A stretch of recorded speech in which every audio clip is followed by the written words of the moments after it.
Militer Israel dilaporkan telah memasang pompa air di jalur Gaza. Pompa tersebut untuk membanjiri terowongan Hamas dengan air laut Mediterania.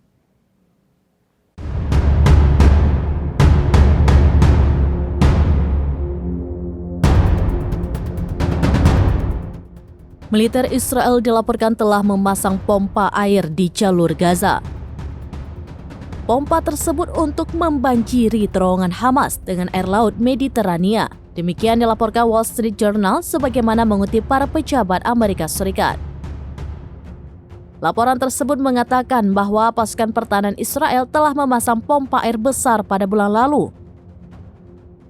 Pompa tersebut dipasang di dekat kamp pengungsian Al-Shati di kota Gaza.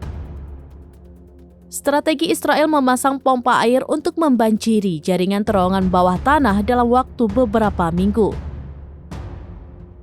Israel juga telah memberitahukan Amerika Serikat terkait rencana tersebut. Meski demikian, strategi tersebut belum diterapkan. Laporan WSJ mencatat bahwa pemerintahan Biden menghadapi kesulitan diplomatik. Pasalnya, beberapa pejabat menyatakan keprihatinan tentang bencana Israel. Rencana Israel.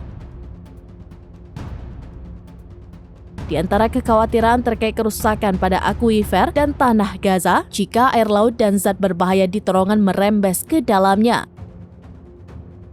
Sementara pejabat lainnya mendukung upaya Israel untuk menghancurkan terowongan.